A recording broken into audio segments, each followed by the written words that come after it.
I call the special meeting of the South King Fire Board of Commissioners to order. It is 2:30 November 6th.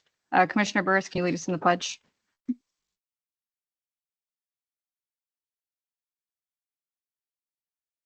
Pledge allegiance to the flag of the United States of America and to the republic for which stands one nation, under God, indivisible, with liberty and justice for all.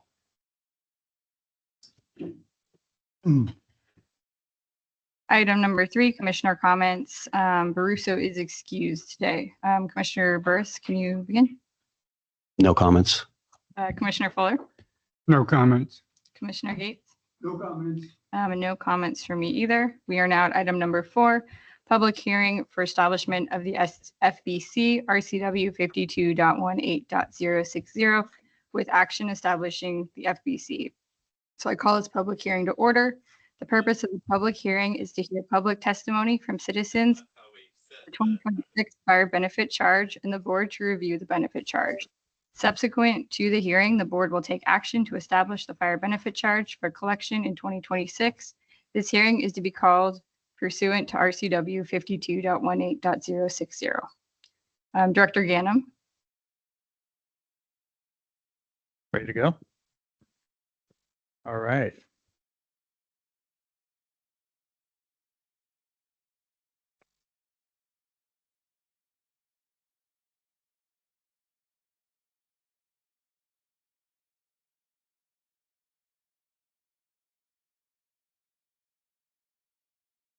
I love it when things don't work right here. You need a motion? No. No. No, this is the new hearing process that was established last year, Commissioner Gates. When we have a fire benefit charge, we need to provide a presentation on what the fire benefit charge is and then establish a new amount for the next year. So I couldn't find my presentation button on my PowerPoint. Okay, fire benefit charged. The 2026 proposed amount.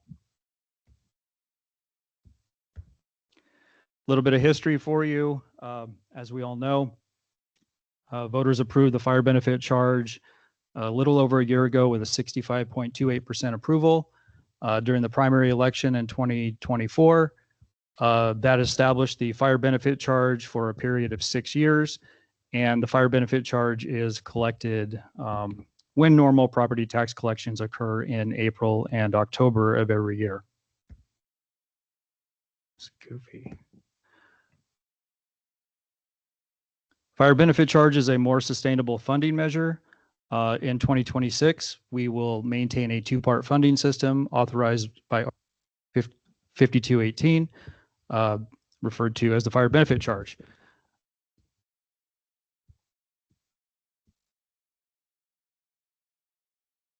The fire benefit charge and the tax levy is comprised of $1 tax collection plus the FBC, which is a formula based off of risk factors that equates to our total annual fire assessment.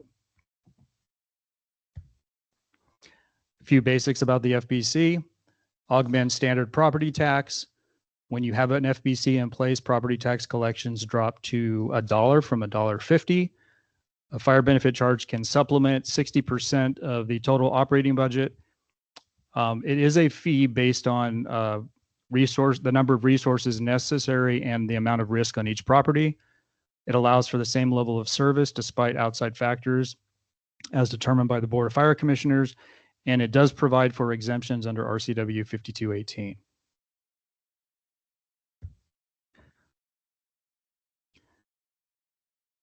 Again, it cannot exceed 60%. We had a goal coming into this budget development process this year of establishing an FBC below 40%. Last year at this time, we estimated that the FBC would be about 38%. It actually came in at 37.125. So we came in under our target percentage. And this year, we are estimating it to come in at 39.25. So we've stayed below our goal of below 40%.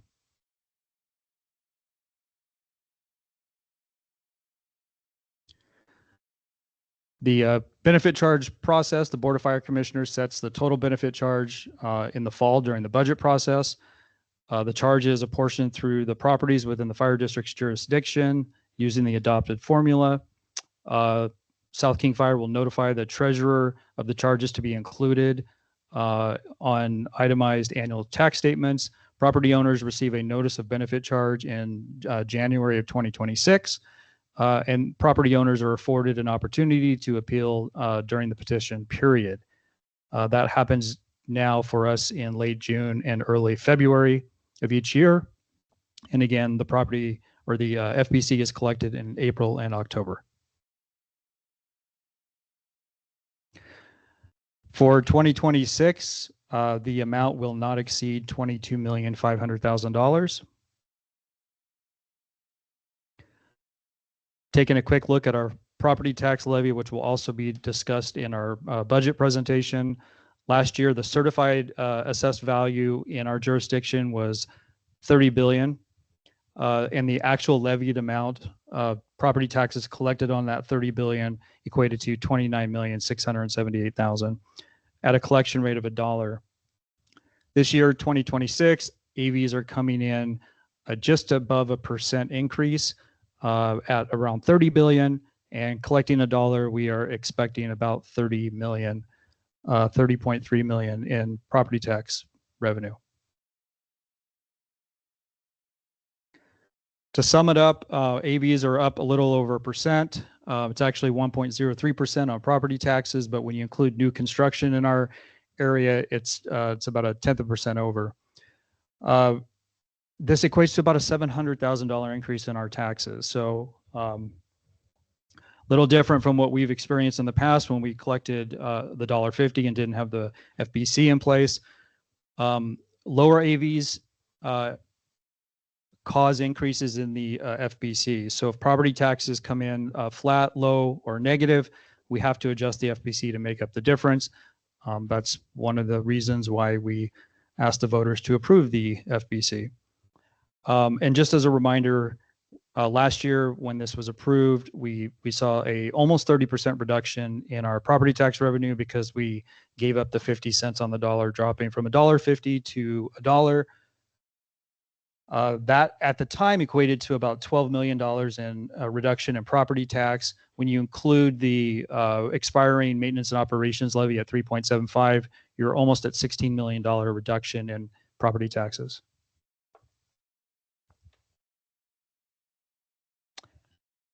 Any FBC questions? I'll pass it back to you.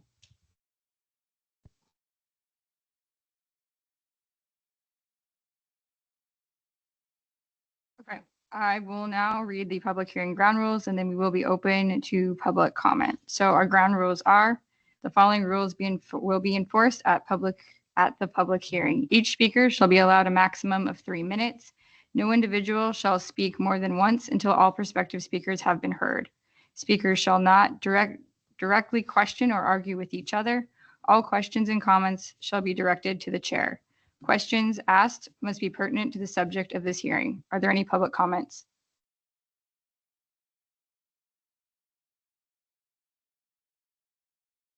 I do not see any, so I require a motion. We need a motion to establish the fire benefit charge for collection in 2026 in the amount not to exceed $22,500,000.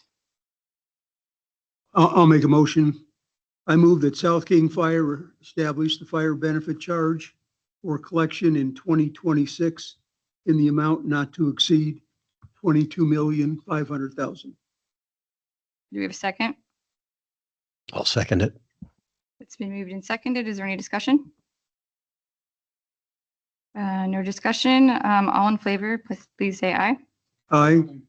All opposed? Okay, the motion passes. We will now adjourn the public hearing. The public hearing is closed and no additional comments will be heard.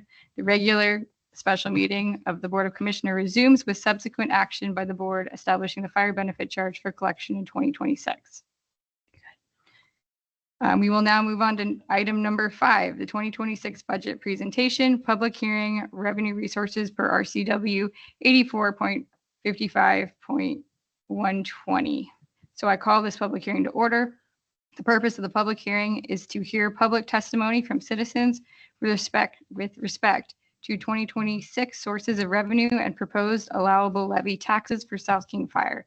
This hearing is being called pursuant to RCW 84.55.120. Back to you, Director Ginnam. All right, thank you. Let me pull up the next presentation.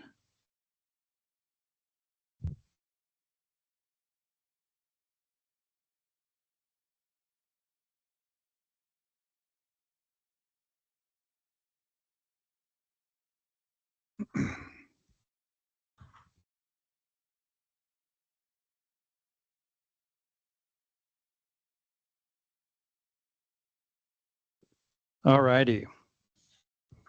We're going to do this a little bit different this year. Typically, oh, and actually I already forgot. Hang one tight. I need to drop that in.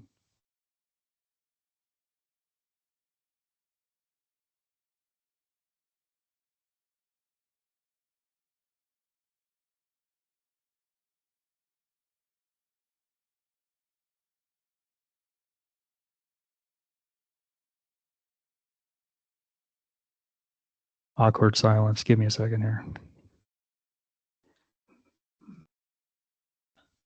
That did not work. So I want to.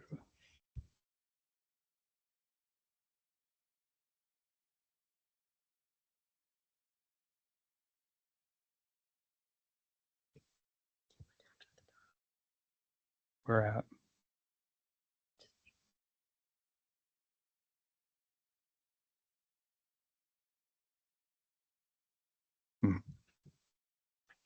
I'll try. Okay.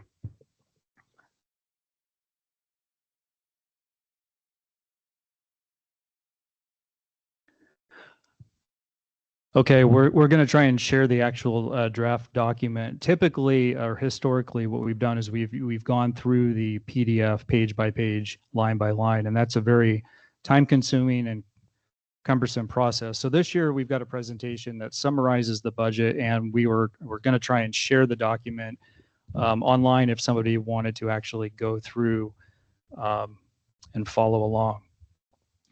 One of the interesting things about this year's budget, I've tried to capture our people. We made a concerted effort to increase morale, focus on employee relations and our people, and I think that our budget this year captures that. And another little note, driver engineer Lowen is pictured here, and he's on engine 361. We all know that engine 361 was hit back in September. And it occurred to me, I saw Drew recently, and I told him that he was going to be on the cover of our budget. But I remembered that I actually found this photo before the accident. And I went and I looked in my files, and I actually retrieved that photo on September 15th, and the accident was on the 21st of September. So I had intended on using that photo, and then the accident happened.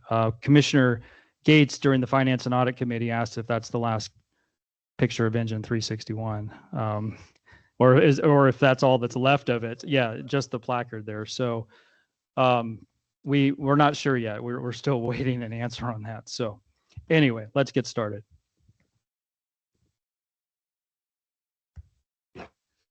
Okay.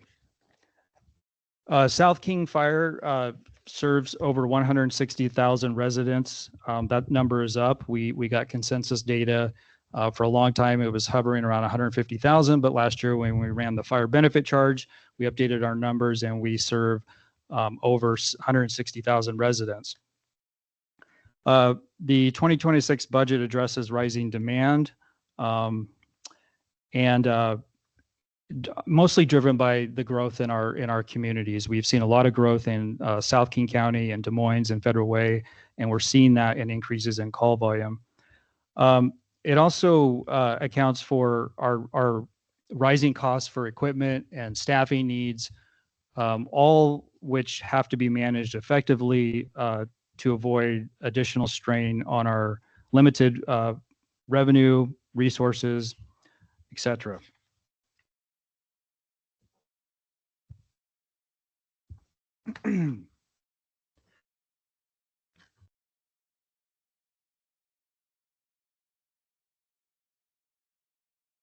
We will continue to staff all 7 stations. Recently, we started staffing additional units.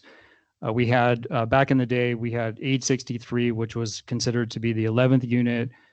This year, we started staffing a 12th unit, and our plans are to continue to grow and dip our toe into staffing 13 units next year. We respond to over 27,000 calls. We expect that number to increase to 30,000 over the next few years. So it's important for us to add additional resources to the community. If you go back and look at the budgets on our website, we've increased operational staffing, frontline firefighter staffing every single year. We in 2020 we had 130 budgeted firefighters. We increased that to 138 in 22 and 23. We increased it to 146 in 24, and then we actually reached budgeted staffing at 148 firefighters. This budget staffs 160. So it's a pretty significant increase. But if you go back and look at our budgets over the last 5 years, we've actually budgeted for more firefighters every single year.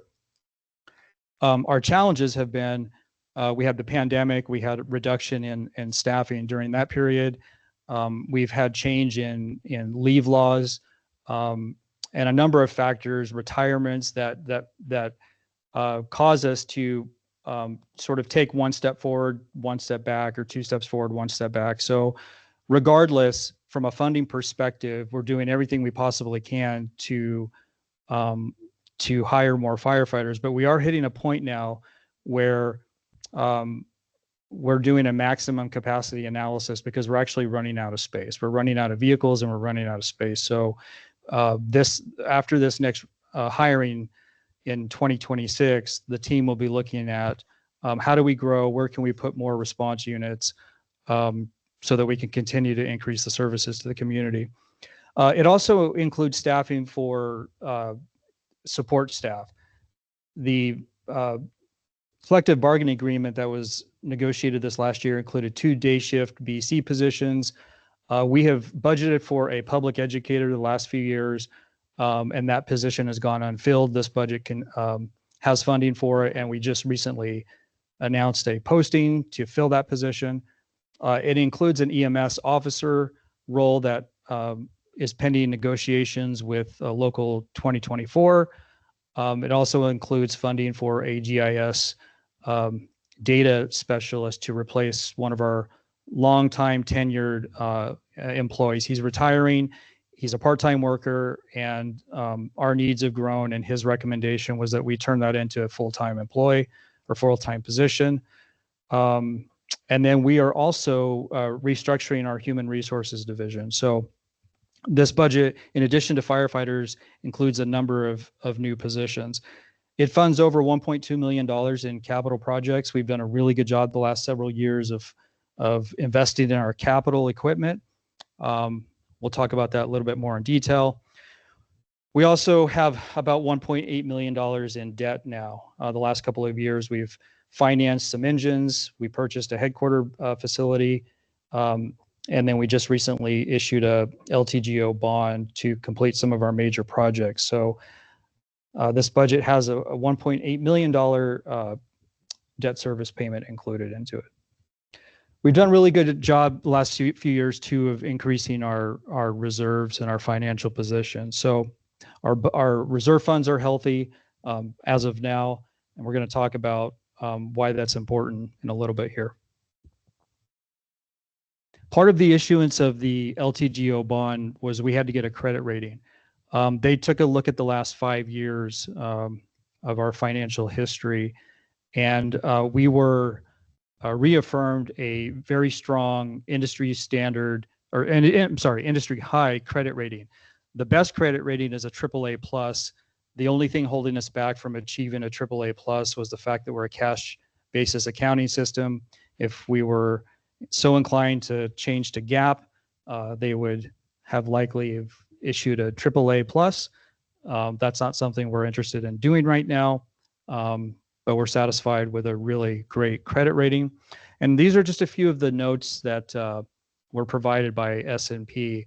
The rating reflects our view of the district's robust county level economic metrics, consistently positive operating results, financial policies and practices that include well-defined minimum reserve policy, expenses for emergencies and unexpected events, and very light debt and pension burden. For those on the board the last several years, we've talked about the need for robust reserves and financial policies to support it. So the board should get a lot of credit for this credit rating. Okay, property tax and fire benefit charge. As I mentioned in the previous presentation, our levy rate is established at $1. We actually expect it to remain at $1 for quite some time. We got a legal opinion that our lid lift is still effective. Plus, our highest levy rate established was actually the year that the lid lift came into effect, 2024. That established our highest collection rate, and you won't be subject to erosion until you've hit that amount again. So we foresee a number of years where we should be collecting $1 and won't be subjected to erosion. Property tax revenue is projected to increase by 2.37%, 30.3 million for 26 versus the 29.6, as I mentioned earlier. That's only $700,000. So when we're used to seeing about 6% increases, that generally equate to about 1.8 to 2.x million in property tax increases. 700,000. AV's coming in at 1%. So the market is clearly cooling, and we'll see what happens. But right now it's 1%. Next year it could be 0. Next year, following year could be negative. So that's something we're going to be paying close attention to. The fire benefit charge will be established at 39.25, equating to about 22.2 million based off of the budget. Total revenue, when you include the property taxes, FBC, and our miscellaneous revenues, we generally have about $5 to $6 million in miscellaneous revenue. We're projected to bring in about $58.6 million for 26, so just short of a $60 million budget. Some of the operating budget highlights. So this little thing keeps getting in my way. The 2026 operating budget, and if you're following along with a paper copy that you were given before, and I have a few up here if anybody wants one, the expenses are increasing about 10.68% or $5.5 million compared to 2025's costs. Now, at the bottom of the presentation, I have a tracker, so you can see on page 6 of the draft budget document is where we're at. That's a big increase. That's not going to be something we would expect to see in future budgets. We'll explain why that happened, but it's not something that you can sustain. You can't bring in less revenue and have your expenses run that high. But the budget includes new positions. So in total, 16 firefighters. I mentioned earlier, we're going to add an additional 12 to get to 160, from 148 to 160. But this number is 16, and this number is 16 because we have some retirements and we have some other positions that we're created, like the day shift BCs and the potential for an EMS officer. When people move into those positions, it creates vacancies down below, so you have to hire back. So the budget includes funding for those 16, the public educator, the GIS specialist, 2 HR personnel, additional personnel, and then the day shift BCs that are already on board per the labor agreement. Compensation and benefits, COLA, cost of living adjustments are also in here for our eligible employees.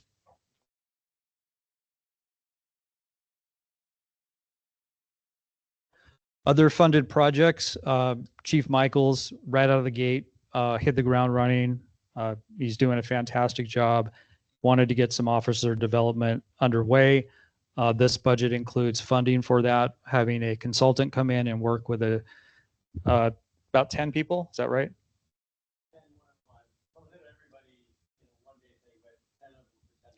Yeah, so he's going to put 10 officers through an officer development program.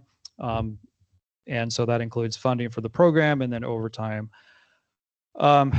Continued funding so that we can solidify a strategic plan. L&I leave management. We're using a third-party group to help us manage our L&I leave. I've talked to HR Supervisor Gamble.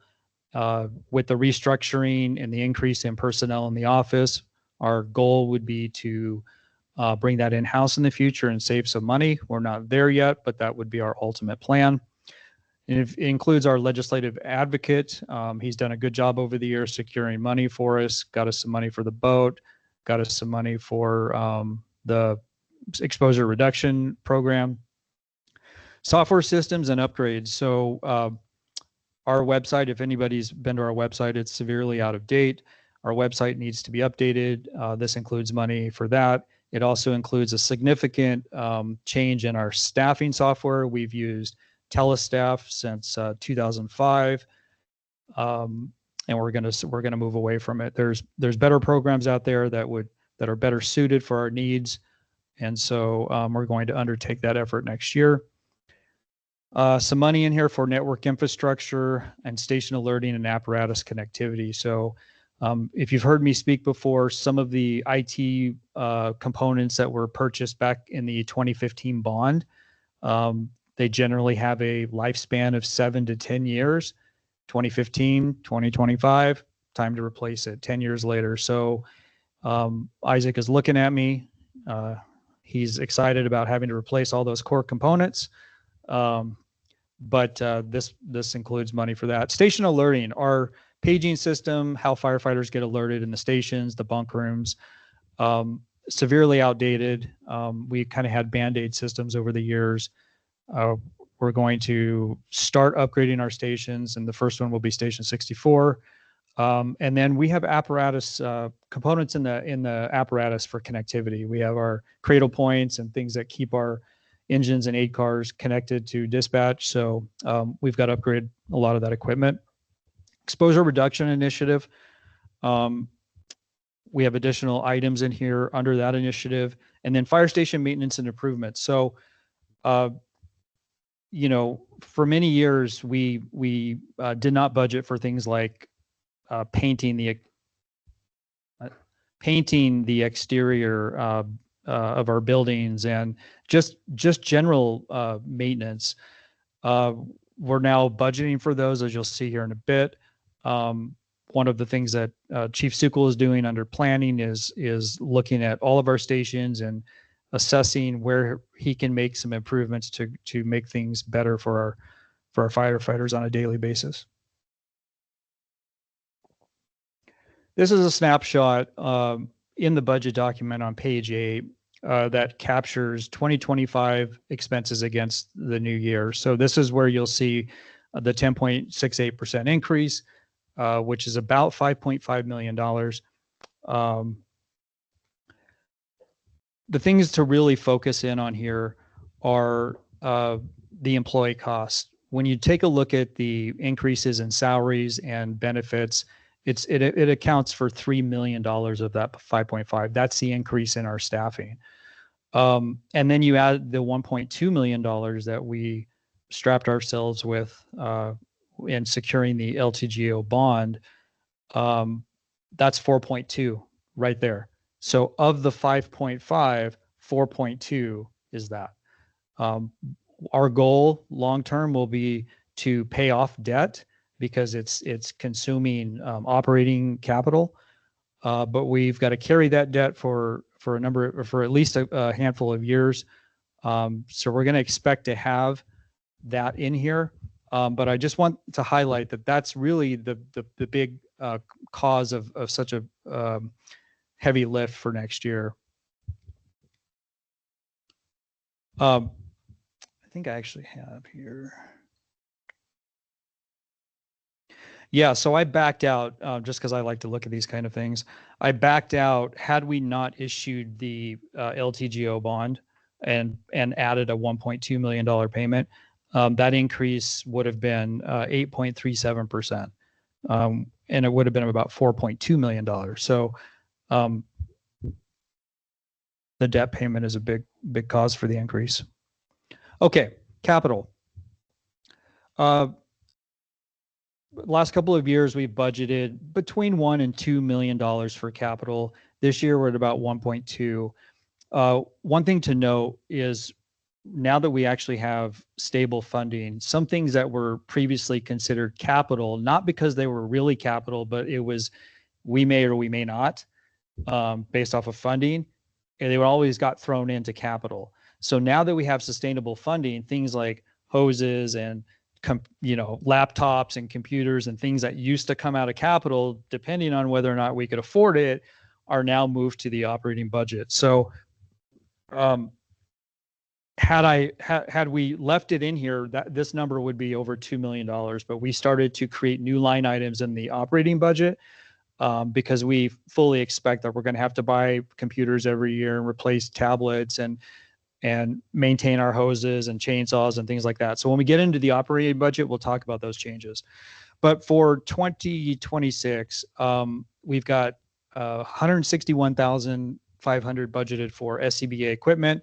I met with Chief Winter and Chief Michaels, looked at our budget requests. This will pay for an additional set of SCBA masks for our firefighters, part of the exposure reduction initiative in giving them a second set so they actually have a clean set before their dirty set gets clean. So, and then some additional SCBA bottles. If you were honed in on the Amazon grant, part of the Amazon grant was the goggles, and the other part of it was additional SCBA bottles, breathing bottles for our firefighters. So logistics and ops had asked for an additional number to provide enough spares. And so this includes funding for that. Marine 67, they requested a jet anchor, which is a GPS driven device that will keep the boat stationary without them having to drop anchor and deal with the winds and the waves. So it'll keep the boat in place when they're responding on the water. And so that is in the budget. We have 3 vehicles. We are going, we have 3 budgeted amounts for vehicles. We're looking at replacing the training officer vehicles and cycling their vehicles down to some of our support divisions that will extend the lives of those vehicles and will just generally be less wear and tear. It also will help us cycle out some vehicles that should not be in our fleet that are circa 99 and early 2000. So we do have some network costs. I mentioned earlier, replacing some of the items that were funded originally during the bond, radios and other tech items. And then some station upgrades. So part of the exposure reduction initiative is to change out our Netterman systems at the stations. We've been doing one a year. Station 61 is funded for next year. Hardscaping the 9/11 memorial. Every year it costs us for our crews to go out, clean everything up, put new bark down, get it ready for the 9/11 event. One of the ideas that we had a couple of years ago was we should maybe start hardscaping our facilities, eliminating as much grass and weedable areas as possible. And so this provides some artificial turf and some other hardscapes to make the 9/11 memorial look nicer. Station 65's driveway is cracked. It's concrete and it's buckling and it needs to be replaced. This has been asked a couple of times now. It's going to get funded this year. Station 67 is going to get some attention. Their HVAC system needs to be recommissioned. Their sprinkler heads need to be replaced, and their bunk rooms are going to get some paint and carpet. And then they're going to get an exterior paint job and some new signage to match our signs that we're putting in as we hit the station. So some good station improvements. Training tower needs some additional repairs that were under budgeted last year. And then we're going to get a staircase for some stairs for the dumpster out here. It's a tall dumpster. It's hard to throw things in. And finally, Station 60, the fleet guys have requested a few shipping containers to help store some of the tires and free up space in the logistics building. So all in all, about $1.2 million budgeted for capital. All righty. In addition to just normal capital, we have what we now call major capitals. It's on page 10 in the budget. The Board of Commissioners approved the purchase of a TDA ladder truck last year at a cost of $2.4 million. That's expected to be delivered in early 2027. So we will expect that needs to be paid upon delivery. Right now, the funding source for that purchase will come out of capital reserves. We have additional apparatus that we need to purchase. We have the need to plus, as we call it, or increase the amount of emergency response vehicles that we have. Generally, we've been in replacement mode. We look at the life cycles of our engines and our 8 cars, and we come before the board and say we need to replace these because they're ready to be replaced. Now we're plussing. We need to add more units. So Chief Sukol is working with the Apparatus Standardization Committee on what our future engines might look like. We're hoping to get away from these long delivery timelines. The cost of engines are increasing. They're now about $1.4 million. If you take a look at our budget, the last couple of years, we've been putting about $500,000 away in our capital reserve fund every year. So if an engine is going to cost you $1.4 million and that doesn't include tax, how many years do you have to save to buy one engine? So, and then, if we say, well, we need 2 or we need 3, do the math. It's going to take a lot of years of saving $500,000 just to purchase those. So, luckily, we've been putting money away. Luckily, we're in a position to be able to do some of these things, but we have to also change our thinking and our approach moving forward. Chief Sukol is also looking at what he refers to as a utility support style vehicle, which is would be capable of responding to aid calls as well as wildland type. It's not a wildland apparatus, but it's something that could respond to the BPA trail and respond in areas that that aid cars may or may not be able to. So he's working on that right now. When you look at an aid car being above $400,000 and you can get one of these vehicles for maybe $250,000, we're just looking at different ways of being able to add resources to the community. All right. We also have facility upgrades. So we have the Station 62 renovations and the fire admin building, which are being funded through the LTGO bond that we got this year. And then we've had on our docket to look at a CO2 cleaning machine. This one is unfunded. We have some grants pending right now at the state and federal level. We're doing what we can to find alternate ways of looking at how to get better cleaning for our equipment and gear that our firefighters use. But right now it's on our radar, but it's not something that is funded out of our reserves or our budget at this point in time.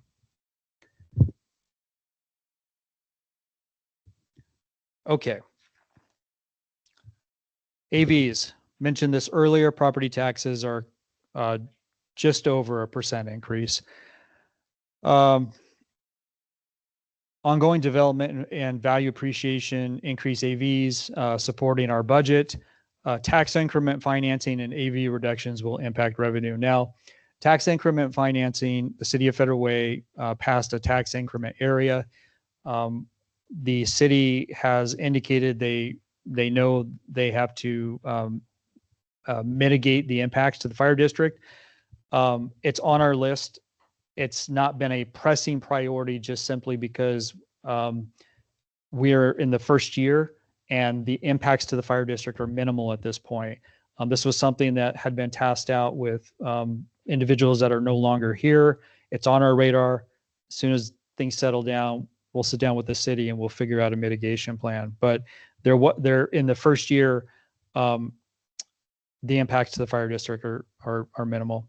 One interesting thing is our worksheets that we receive from the county now have a section for tax increment financing. So we can easily track the impacts to the fire district and the loss of revenue. All right, our 2026 fire levy is composed of the $1 property tax plus the safety improvement bond. Prior to the FBC, we had our fire levy was comprised of three different levies: regular property tax up to $1.50, maintenance and operations levy, which fluctuated between 19 cents and I don't know, a little bit less, and then the bond. The bond has dropped over the last couple of years. Right now it's at 8 cents, and that's due to our refunding, which I'll talk about in a minute. Okay. This is goofy. It always goes back to that. Okay. Unlimited tax general obligation bonds. These were the 2015 bonds that were issued during the 2025 LTGO funding. Our bond council had indicated that with more favorable rates that we might be interested in refunding. It's easier to refer to as refinancing, but they call it refunding the 2015 bonds. We did that, and it's projected taxpayers $1.9 million over the next 10 years. So that's about $200,000 annually, and we saw an immediate decrease in the rate that our taxpayers are paying. Last year it was 9 cents per thousand, and it's going to drop next year to 8 cents per thousand. So it's nice to see our efforts show immediate results.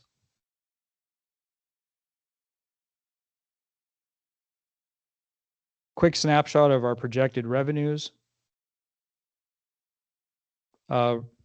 Mentioned before, revenues are coming in at about $58.6 million. $704,000 increase in property tax as compared to 2025.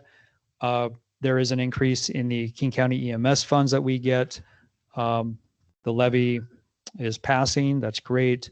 The amounts plugged in were projected prior to the passage of the levy. We also have a CPI adjustments on the Valley Regional Fire contract and the TriMed contract. And then is Fire Marshal Nichols, is he down there? Yeah. Well, Fire Marshal Nichols had recommended that we eliminate certain fire prevention fees with the FBC in place, and that was supported, and we did. So you'll see a reduction in our fire prevention fees, and we also made a reduction in his budget because of it. So we'll talk about that in a minute. Okay. Taking a quick look at our revenue versus balance sheet. This is the bottom line. Generally, we would like to see this number in green a little bit higher than it is, but things are going to be a little bit tight this year with everything we're trying to pack into this budget. Tax revenues at $30.3 million, fire benefit charge established at $22.2. Other revenues coming in just short of $6 million equates to the $58.6 million in revenue. And then you can see our operating expenses are still below our revenue, coming in at 56.6. We add in our 1.2 million in capital and a reserve contribution, and it leaves us just under $200,000.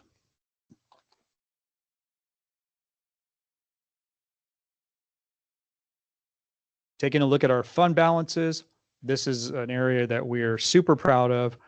We have increased our fund balances consistently over the last 5 years. Pre-2020 capital fund was around 2.6 million, 2.7 million. We sold the property to Sound Transit, the 288th property, for about $650,000. If I recall, we immediately put that into our reserve fund, and that boosted it to about 3.2 million. So you can see the last several years we've been diligent about putting money in our capital fund. We're sitting right now at after we make a transfer that was already budgeted for this year, we're going to be sitting at about 7.2 million in our capital reserve fund. We've increased our contingency cash fund, and the insurance rainy day fund is relatively new, established in the last couple of years. It's still underfunded by our goals and our thresholds, but we're going to do what we can to increase it. One of the things that I mentioned to the Finance and Audit Committee was prior to Mary Stevens' retirement, she had been working on our medical program, and some of the COBRA payments that had been coming in, the way that our third-party administrator used to administer those COBRA payments was as a credit system. Well, they stopped crediting us, and they were just depositing the money in our account, in an account established for that purpose. We reconciled with Mary and EBMS and Finance, and we feel comfortable that we can transfer $200,000+ out of that fund to our medical reserve fund. The state mandates that we have a certain amount of money in our medical reserve fund every year. And they actually, Mary, before she retired, felt like they were going to require us to have more in that fund, about 1.67. Yeah, about 1.7 is what the state actuary would be requiring us to have. So by us transferring that money into this account, doesn't impact our bottom line, and it gets our reserve account to be where the state will be happy with it. We have more people. We have, this budget has 221 FTEs budgeted. So part of the state's requirement is that you have enough money to fund any claims that might need to be paid after you dissolve your self-insurance program. So it does make sense. We don't necessarily like having money sitting there, but it makes sense that if you were to change course or your plan was to go away, that you'd have to have enough money to pay things out. So that number will increase for us. The construction fund, 2024 construction fund, was financing for the fire admin building, and then the 2025 LTGO funds. One of the things that we covered with the Finance and Audit Committee is, as we've talked about this year, we're under budget. We're in a really good cash position. So Finance will be working on projecting what that looks like at the end of the year. And we think we can take advantage of our good position to increase some of those reserve funds beyond what is stated here. If you have is your mic on? Just to be clear for everyone, going back up to the insurance rainy day fund, that doesn't have anything to do with insurance. It has nothing to do with health insurance. The insurance is sort of a funny name to have on there. It's really like the emergency fund that we have at home, in case something bad happens and whatever. But it has nothing to do with insurance. And Commissioner Gates, thank you. You brought that up in our finance meeting too. It's actually a best practice government, and industry, the industry has gone to naming these types of funds an insurance fund. But to Commissioner Gates's point, because we're self-insured and we have our Left One medical and all of these sort of insurance funds, it certainly is not an insurance fund. I'll explain it for this group. We used to have contingency, and that was kind of like your savings account. Well, best practice today is to have two accounts. One is something happens and we have to go out and buy things with board approval that were not budgeted and that were outside of our ability and our operating budget to do. The insurance fund or the rainy day fund is a fund of money that you set aside. So if you have a levy fail or a measure fail and you have a shortfall in funding, that the board can authorize the utilization of those funds to keep things balanced.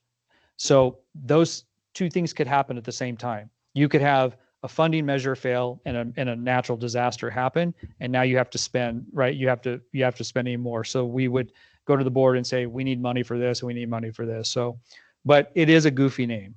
And Commissioner Gates wants us to figure out a way to rename it. Okay.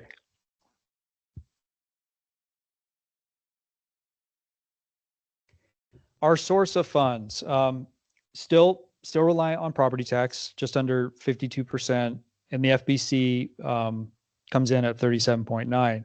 Now, the difference between these percentages is we just established the FBC at 39.25. Why doesn't it say that here? This is a percentage of our total funds. So this includes our property tax, it includes our miscellaneous revenues, so that percentage is different here. The use of funds. Talked about this during our budget workshop. For a long time, this pie chart used to show about 90% people. And what we were told is we're a service agency, we're people.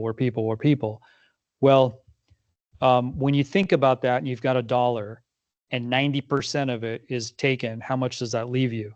A dime. That leaves you a dime to pay for everything else, right?